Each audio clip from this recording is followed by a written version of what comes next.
And here comes Miriam. Hello, hello. Hey, folks. Welcome to the call today. All right, I think it is already recording, correct? Correct. So, and I guess everybody had to check that little box saying they knew it was recording. So thank you all for being here today. We are doing our local leaders roundtable. So we are recording it. So we'll be sharing it later and it'll go down in history so folks can refer back to it whenever they need to. We are also happy to share contact information if you need to get in touch with somebody and you didn't get their email, etc. Let us know so we can facilitate introductions and that sort of thing. My name's Jennifer Rubenstein, and I am the director of the Louisville Independent Business Alliance. We are in Louisville, Kentucky. We have a little over 800 members. We've been around since 2005. And I'm happy to be working with Rebecca Melanson on these calls. I have been a board member of Amoeba for many years, just rolled off, but still active in committees, and have known Rebecca forever and ever. And so glad when she came to me to talk about these local leader roundtables ideas. So Rebecca, do you want to introduce yourself real quick before we? Sure. Rebecca Melanson. I am on the Amoeba board, and I am a co-founder of the Local Business Institute here in Austin, Texas. But before that, I was a co-founder and executive director of the Austin Independent Business Alliance for 20 years. And thrilled to be here. These conversations, for those of you who may be joining us for the first time, I saw a few new names that I didn't recognize. I absolutely love these conversations because it's our chance to connect with each other and with your peers in other cities. And there's just such a wealth of information and knowledge base and ranting. Sometimes we rant, but all the things that you need to do every once in a while. So welcome, everyone. Great. Well, yes. And so the local leaders roundtable calls, we are doing these once a month, and they kind of rotate between 3 different types of calls. It's always the second Thursday of the month at 1 p.m. Eastern. We do nuts and bolts sessions where we kind of dig into the how-tos of a particular topic. We also have a hive where is more like a happy hour, just general conversation about a single topic. And then we have what's going on with Amoeba, which is what our topic is today. So Amoeba is a member-supported organization, and so this call is one of those many benefits of being a member, and Thomas is going to tell us a lot more about those. But if you're not a member yet, I definitely encourage you to consider it. And I think we probably have time to maybe do some quick introductions around the room, if that's good with you guys. And we'll end with you, Thomas, since she'll be presenting here shortly. I'm going to call on Rebecca Ryan if you are good with going. Hi, I'm Rebecca Ryan, and I'm at Watermark Focus and Cafe in Wichita, Kansas. Awesome. How about you, Vicki? Hi, can everyone hear me? Yes. Yes. Okay, awesome. I'm Vicki Wade, and I am the current president of Destination Downtown Newton Alliance, and that is in central Iowa, not too far from Des Moines. I see a couple of heads nodding. Yeah, and I have a couple of different businesses in the community. My husband and I have 5 different businesses that we run, including a couple that are in our kind of our historic county seat downtown area. And this is my first time on the call, so I'm really excited to share and maybe rant a little and all of those kinds of things, but looking forward to it. Great. Well, welcome, Vicki. Thanks so much for being here. Thanks. Allison Deo, or I might not be pronouncing that right. Dio. Okay, great. Yep. Hi, everyone. So I'm coming to you from Boston, Cambridge area. I work with program development for the Sustainable Business Network of Massachusetts. Lori Hamill, who's our executive director, or Manjulika Das are usually on this calls, and they weren't able to join today. Lori's on a much deserved vacation. So I'm sitting in today, but I'm excited to hear about what's going on and always down for a good rant. So nice to meet everyone. Awesome. Thanks for being here. Jennifer Martin and Raleigh. Hey everyone, Jennifer Martin over here, Raleigh, North Carolina, and Shop Local Raleigh. We have been around for about 12 years now, and so just kind of living the dream. Wonderful. Great. Thank you. Miriam. Hi, I'm just sitting in, have known about Amoeba for a while. I'm a local business marketing columnist at Moz.com and other publications. So I'm a local business advocate and teach local businesses to market themselves online. Excellent. Wonderful. Let's see. And Ganelle, I think you just joined us. If you are able to, can you introduce if you're, I don't think you're muted. But I think we do hear some background noise there from you. Are you speaking?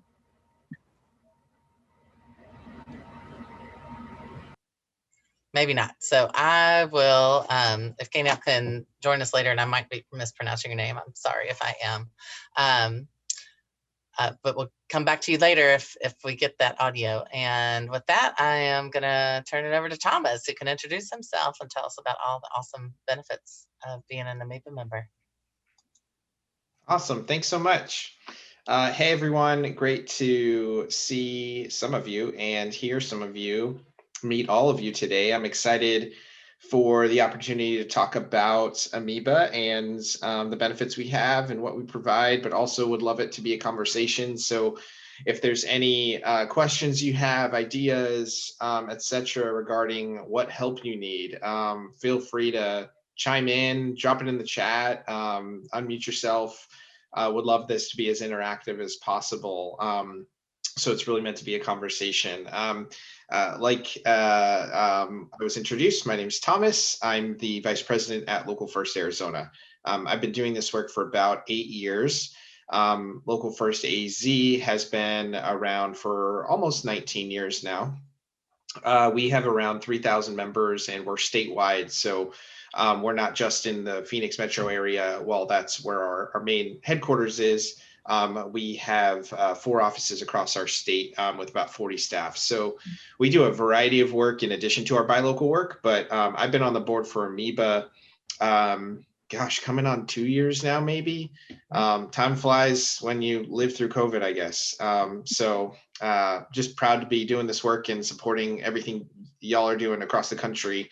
So thanks for taking the time to spend it with us today.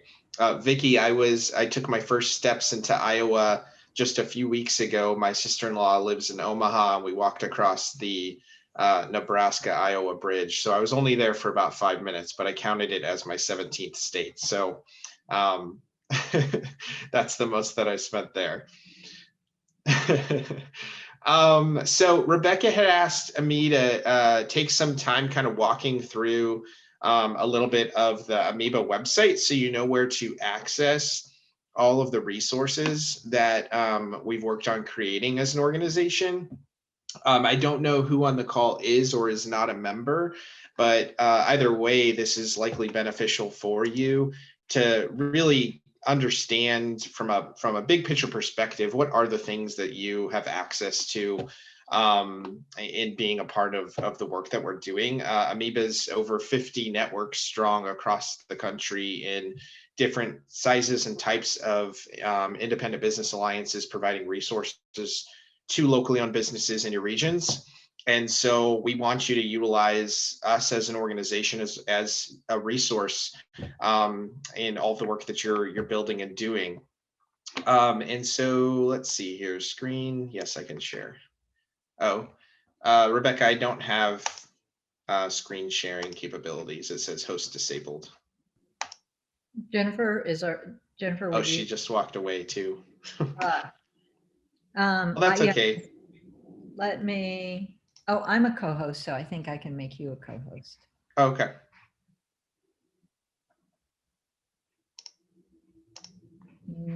No, I can't. We'll have to wait for Jennifer. Okay. Sorry. Well, all good. We can do some of this without screen sharing. So there's a lot that Amoeba has to offer you, but I kind of narrowed down and took some notes regarding some of the things that I see as the greatest value in being a part of the network and the work that we do. So kind of wanted to break it down by some main resources that you have access to, some kind of additional resources that might be beneficial for you as an organization, might not be, and then just some other supplemental things that we provide.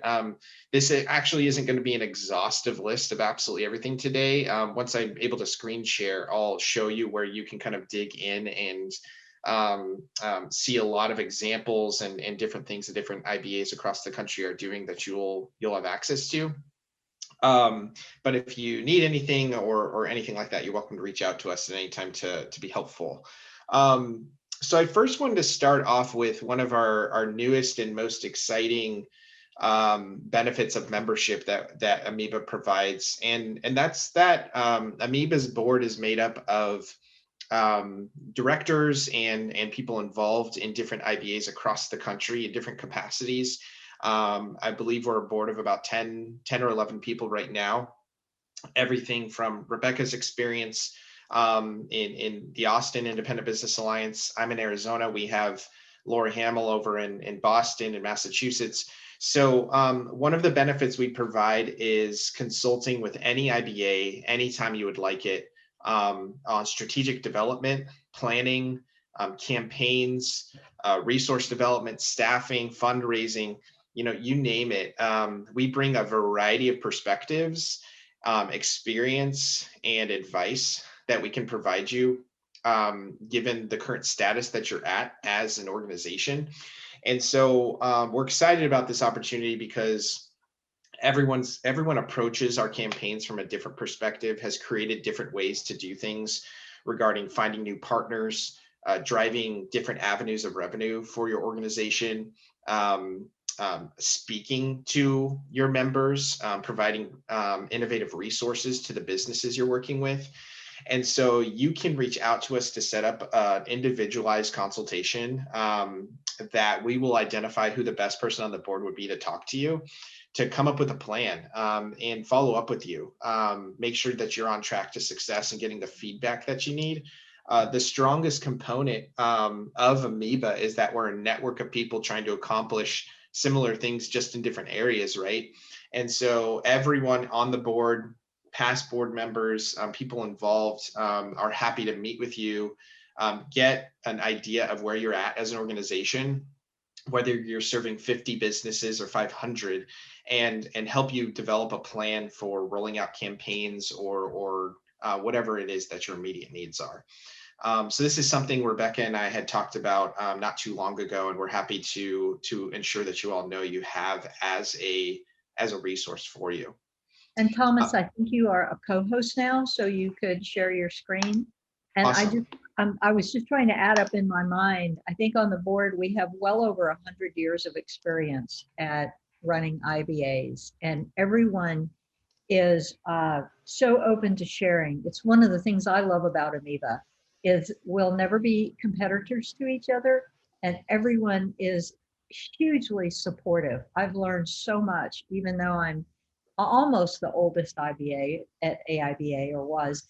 I've learned so much from other IBA leaders. It's a great resource, so use it. Absolutely.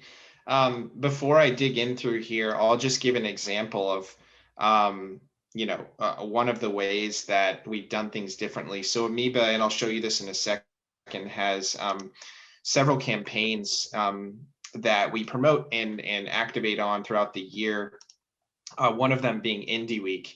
Indie Week is short for Independence Week, a play on the word Independence Day, to get people excited and out in the community supporting independent businesses during the week of the 4th of July.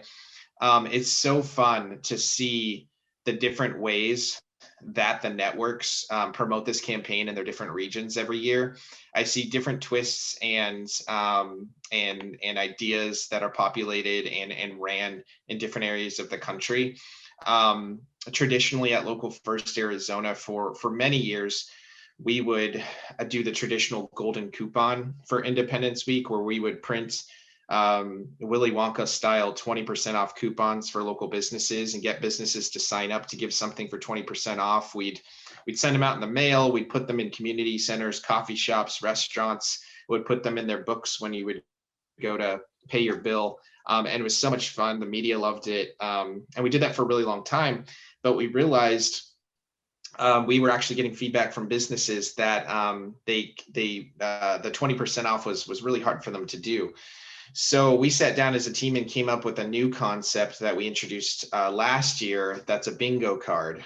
So there's actually no discount that the businesses need to provide anymore. We've made a bingo card of fun things that you can do as a family to go support small businesses. So it's everything from support a veteran-owned business, get takeout from your favorite restaurant, grab your favorite local beverage and enjoy it with family. So it's just fun, simple, easy things that you can do. And we had thousands of people participating, sharing their journey online, doing hashtags, sharing their stories, taking photos.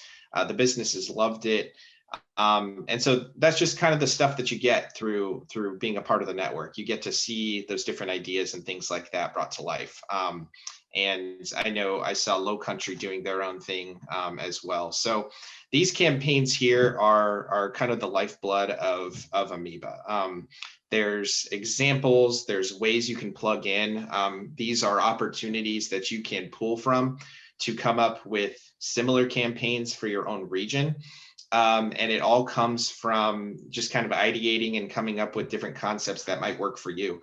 In addition to kind of having access to examples of what these campaigns are, Shop Indie Local being more of a long-term thing, but usually happens during the holidays. Shop Local year-round, we've got examples of things here that are holiday-specific campaigns. And then, like I mentioned, Independence Week. You can plug in, you can pull graphics, you can come up with your own concepts based off of what Amoeba is offering to you as a member to get people excited in your own community to do things for your members. And so again, just resources and ideas. You can reach out to us if you have questions about how to best activate or how to have the most success, or what people have seen success with in the past. And so this is something that's accessible to you. These campaigns are highly recommended and they're adaptable. So maybe you don't have time to plan something for this upcoming holiday season. Maybe plan something for the spring of next year and it has a little bit of the same twist, but it's just not a holiday campaign. You can do all of that. We can help you. You've got the relationships with the businesses in your community. We're just really here to support you and help you grow traction along the way. So those campaigns you have access here, I highly recommend just taking the time, just going through them, seeing some examples of the content that's already created for you here. And you can use this or you can adapt it for your own. In addition to those campaigns, we have the main resources page right on the Amoeba website. So if you're on Amoeba and you just click on resources, you'll be taken to this page and you'll be able to see a library of resources that we've put together that you have access to as a member. You can also look at the complete library of all the resources through these tabs at the bottom of that page here. That contains just a wealth of information that you have access to. So in talking about just kind of those top level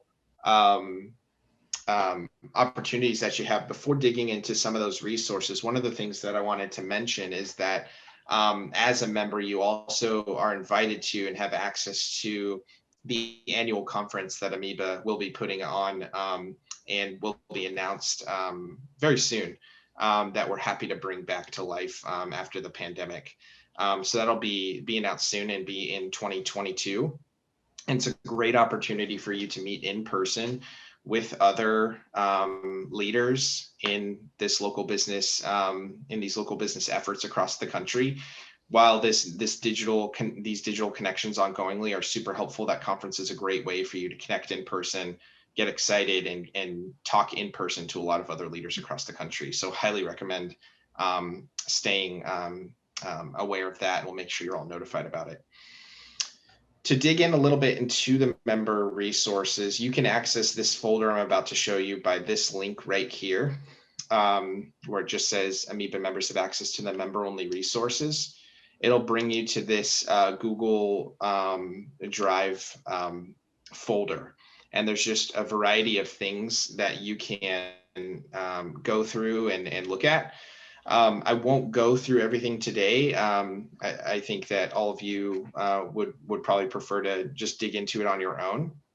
But some of the top things that I wanted to mention, you might not know this, but if you are a newer IBA forming or thinking about forming, or have small business talking about growing an organization, Amoeba actually has a 501c6 exemption status for organizations, which is just a huge opportunity, meaning that you would actually not have to go through the process on your own of receiving 501c6 exemption as a nonprofit organization. You could actually work with Amoeba and their exemption status to do that. So huge opportunity.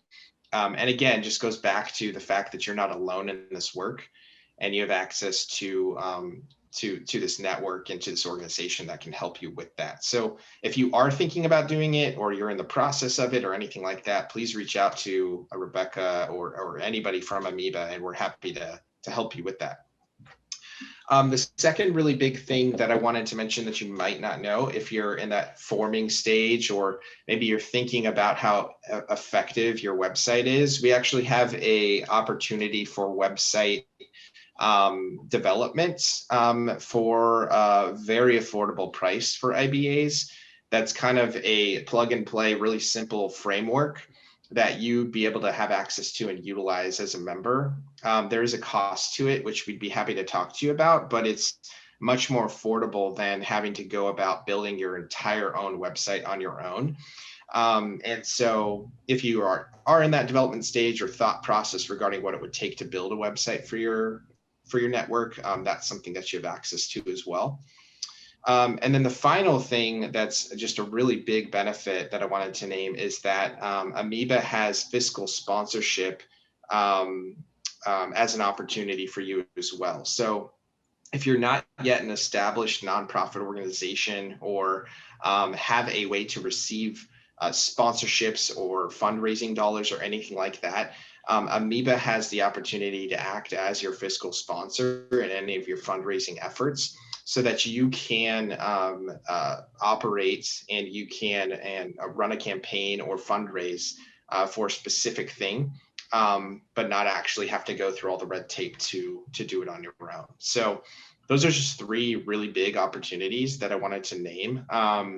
And before I continue just kind of going through the list, wanted to pause and ask Rebecca, is there anything that kind of bubbles up to you, this kind of hidden, or maybe not everybody knows about benefits of Amoeba that really bubble up to you? The one that I'm excited about, all of them, but the one I'm truly excited about is the community fund. Do you want to pull that up on your screen? Mm-hmm. Membership, so we can see it. Yeah, I believe it's right under here. Members. Yeah. Do you want to talk about it, or would you like for me to? Would you like to share a little bit about it? That'd be great. Sure. The community fund is really exciting because it's Amoeba investing back in our members.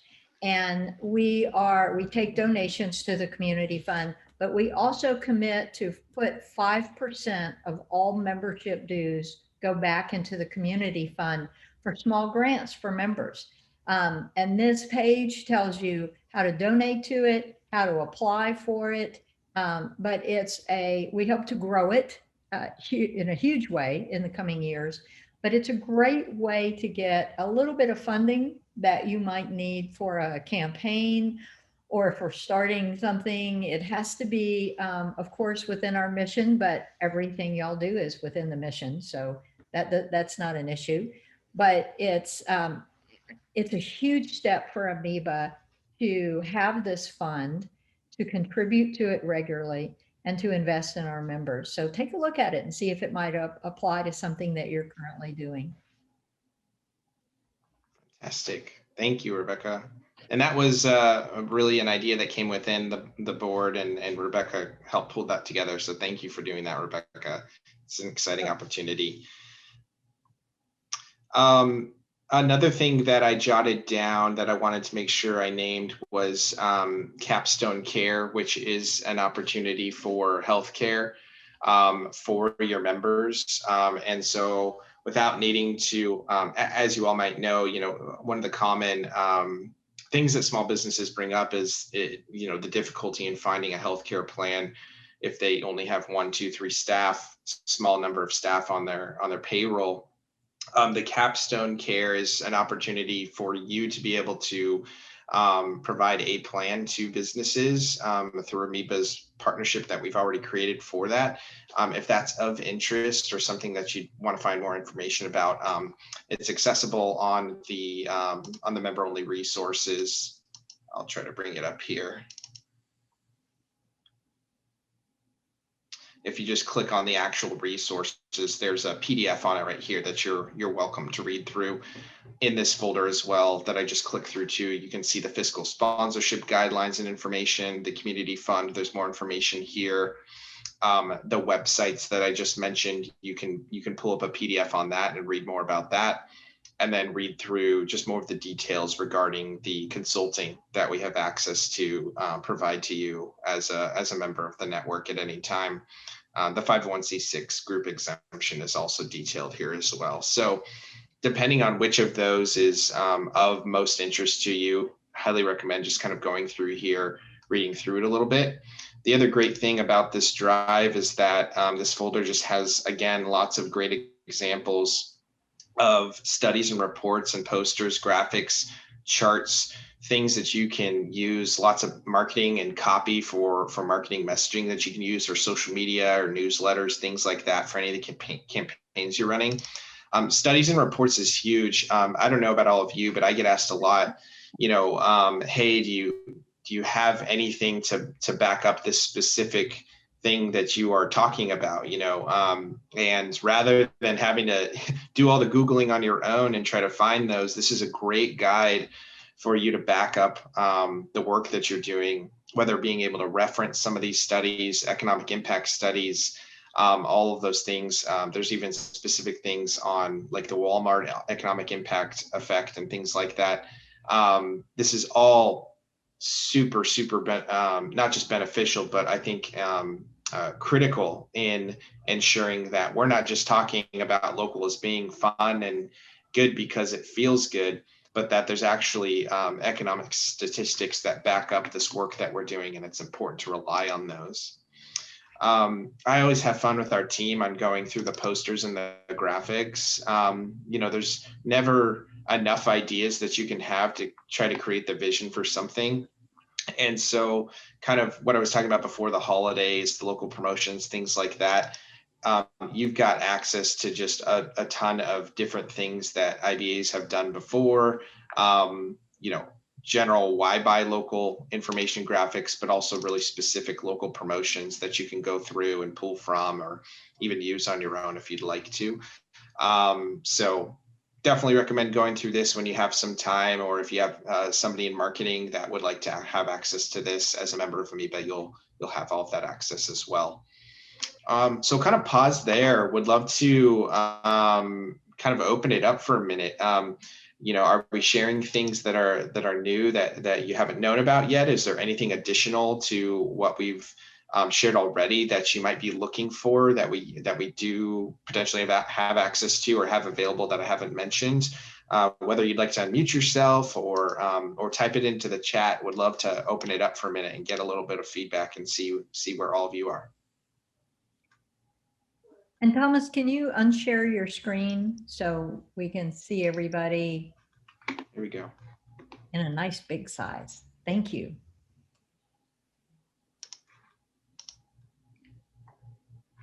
Now, I'd love to hear from anyone about what member benefits that you did not hear about that you'd like to see Amoeba do.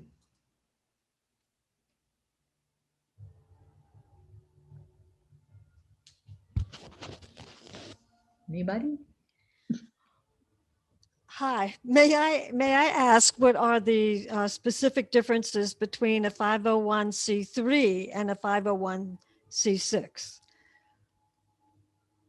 I'm happy to answer that unless you want to take it, Thomas. You can go ahead. Okay. That's fine. Both are nonprofits. A C3 has tax exemption status in that people who donate to you can get a tax write-off for it. Mhm. If you are a business organization, unless you're going after grants, which you could use Amoeba C3 status as a fiscal sponsor for, a C6 works just fine. It's a lot easier. It's a business organization, and you can do most things with it. In my experience of getting not exactly donations, but sponsorships and partnerships and things like that, any business or company that invests in you and that way can use it as a business write-off. They don't really need the C3 for that. If you want to go after grants without using Amoeba's C3 fiscal sponsorship, then most of them require that you are a C3. But Okay. a C3 is a headache, I'll tell you. Oh, no doubt. Thank you. I appreciate that very much. Sure. Also, name add that Go ahead. Go ahead. just that with the C6, you can promote specific businesses. So you can't really do that under a C3. You can There's promote one that. other thing is that you can't lobby as a C3. I know in Austin, we did a lot of advocacy work for local business.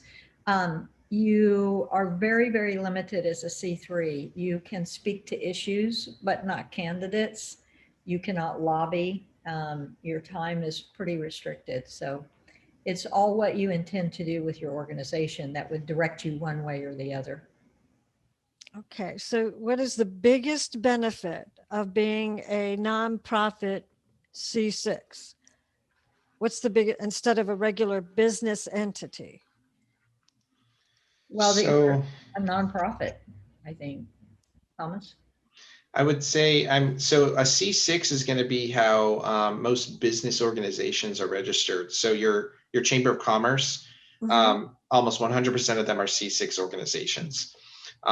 It's very easy to set up a membership program through that to be able to activate and advocate on behalf of your businesses without being tied to a lot of rules. You can still accept donations, but those donations aren't tax exempt donations like it would be if you donated to a 501c3. So it's a little different if somebody wanted to donate you money.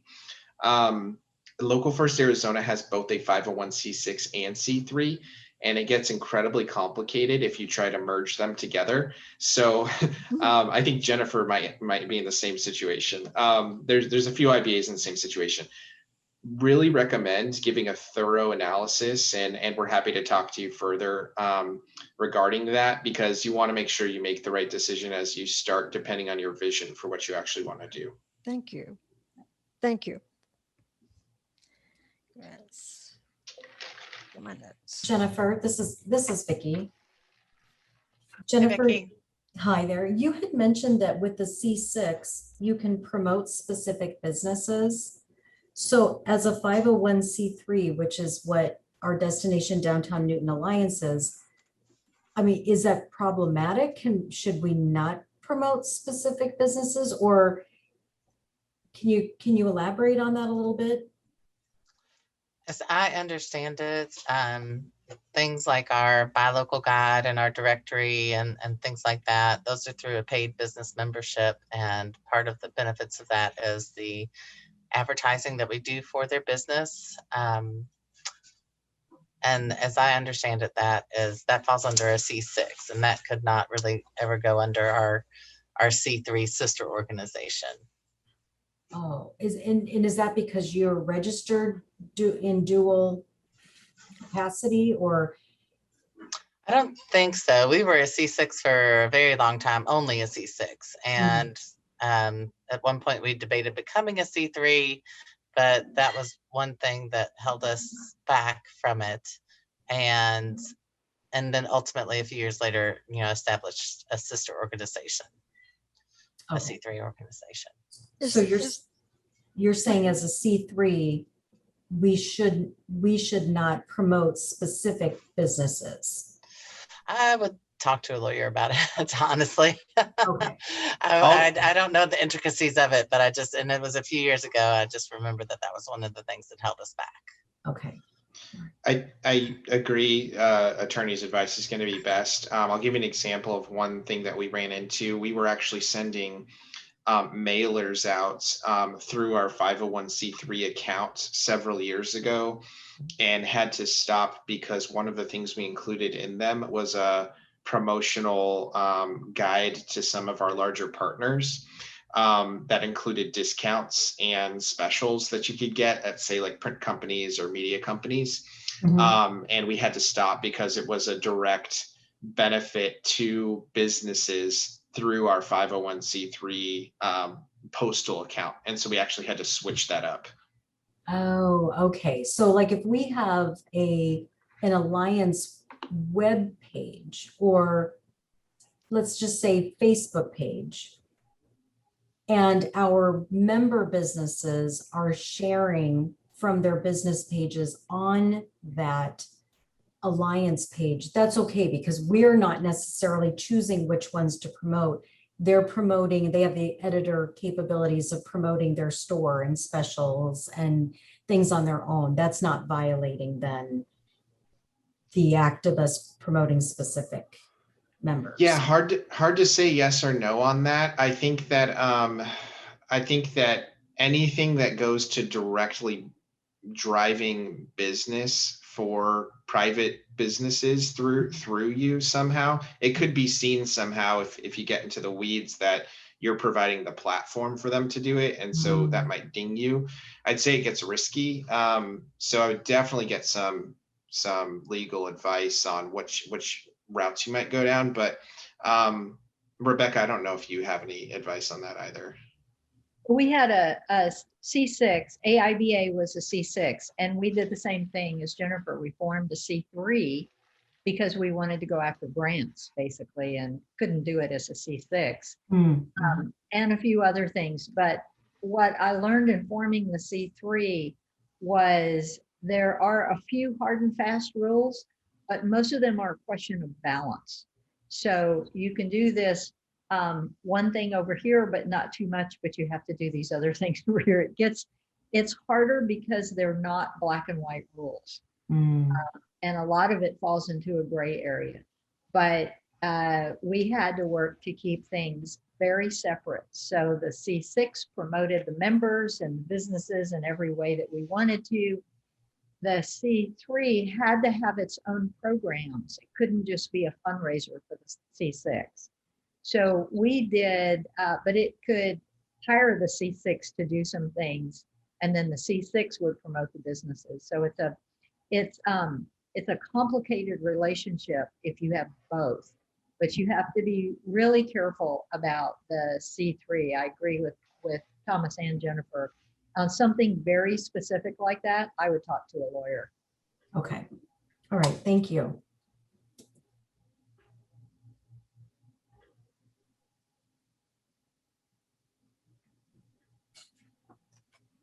Anybody else? Any ideas or thoughts or things that we could touch on today? So one other thing I'll mention, this is something that seems to be coming out a little bit more and more all of the time, is the use of the word local in promotions versus independence. And so, and I see some smiles out there. So, you know, we have some entities in our community that I think they overuse the term local, and sometimes what we're trying to drive awareness and support and things is, yes, it's the local, but it's the local independence. It's the people who might live in the county, they're vested in the county, they're adding the flavor to our downtown area or beyond the downtown. And sometimes it gets a little, that local gets used to, well, it's everyone, but we're trying to drive the small independent flavor and support and that. So what are some thoughts around that? And are some of us overreacting if we continue to see this shop local, but local can be a really, really big national chain. And that's not what we're really about. I'm not sure it's possible to overreact to that. Oh, In my opinion, it's sort of an eternal question of instead of saying local, be sure to say locally owned. So that helps you define it.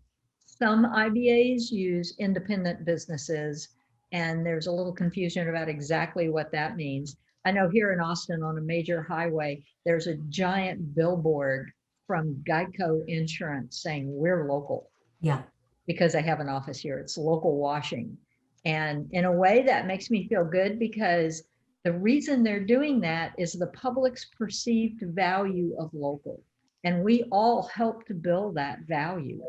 So that part of it is good. The bad part is you aren't local by any stretch of the imagination. So I'm not happy about your billboard out there. I personally have always used locally owned. Okay. And then occasionally get asked, what does that mean? And for us, it was always at least 51% of the ownership resides in the greater Austin area. But you want to make sure that you conjure up that view of the truly locally owned independent shops. Some IBAs have a limit on how many locations a local business can have. So some say you can only have 5 locations. We have what we consider to be a locally owned liquor store and the sandwich shop. The liquor store has 40 locations and the sandwich shop has 17. And to me, that's still locally owned. I'm always down at City Hall saying small isn't necessarily local and local isn't necessarily small. Yeah. Yeah. We have businesses who are pretty big who are locally owned. Yeah. But others' use of that, I think there's not much you can do about it. Thomas, maybe you have some ideas. For me, I just sort of reveled in it and decided, okay, well, it's building local awareness, even if you're not local. We had an organization here, the city supported a huge campaign to shop local. Had nothing to do with AIBA at all. And their point was, you can shop at Walmart, but shop in the Walmart within the city limits so we get the tax dollars. The fun part about that is they spent an enormous amount of money. They put it on buses and billboards and through all the media. Everybody thought it was us because everybody interpreted that message, not local as necessarily geographic, like you can shop it, like I said, at Walmart, but shop at the Walmart in the city limits. Everybody saw it as, oh, the local shops. Yeah, that's we want to shop at those small locally owned independent businesses. So just keep at that perception. So a couple of things I'd add to that is so I'd really work on defining and posting on your website or whatever page you use what you define as local. I'll paste in here our website. We put it front and center. This is what we mean. These are what our members, the eligibility that our members meet, whether they're small or large.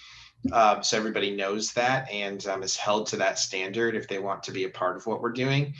And then what we've done over the years is we've gotten really active in giving presentations and educating different community groups about the work that we do and the importance of local businesses.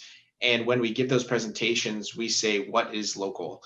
And we really paint out this is what local is, because we found that what most people don't do is ask, right? They do their shopping, but they don't ask who owns this place. And that's the first thing that I always tell people is you don't know what a local business is, walk into the shop and ask the kid at the counter who owns this place. If they know who owns it, it's likely going to be a local business. But if not, it might not be. So really define what you want that eligibility to be, and make sure people know about it. Very good. Thank you. Thank you both. For sure. Anybody else have any questions or anything you'd like to see? Yeah, I have a question. Does anybody in your membership that you know of have any experience getting an accessible bid going? I sit on a board for Douglas Design District, which is kind of a smaller corridor of independent businesses. We tried to mount a business improvement district plan through the city, and we were voted down on it. I was just wondering if anybody has done it successfully that we could look at, you know. I haven't. Have you, Thomas? Where our office is located, we experienced the same situation where we, the businesses in our district tried to create a bid and it was turned down.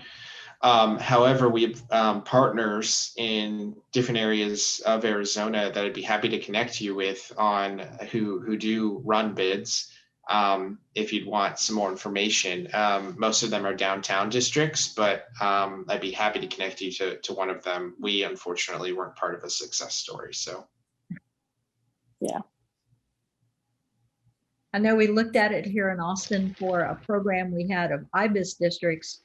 One of the problems was that the IBIS districts were typically in areas of town that needed improvement. They needed, you know, they were might be up and coming, but we really helped them with a lot of marketing and organization and things like that. And the property values were not really high enough to warrant a bid or a TIF. The city here manages that, and they take, I might be mistaken about this, but at the time, they take 35% of the money just to manage it. And then we just looked at what was left, and the reality was, wow, we could sell more sponsorships than that a lot easier, and ended up working on sponsorships and partnerships instead. But you know, it's a question we can ask around about and see what we can find. Yeah, I think our biggest struggle right now is we don't have any paid staff, so it's volunteers only. And recently with COVID and everything, we had a lot of folks leave the board, so we're just kind of in a little bit of a limbo right now. What's the next step, and what can we do, volunteering our time? Where do we go from here? Yeah, you know, that's always a huge threshold to get over, is to get past volunteer time to some paid time. Because, you know, if everybody on your board is running a business, it's hard to spend the kind of time it takes to really get things off the ground. And those kinds of projects can be hugely time consuming, effective, but time consuming. You know, a lot of meetings. I used to tell my members that advocacy for local business, a lot of times y'all don't hear much from me, but don't doubt that I'm out there representing you, because what it really means is a whole lot of really long meetings where nothing happens. But if you're not at those meetings, you're not at the one meeting where something happens that you can have an effect on. Right. Well, we have a few minutes left. Anybody else?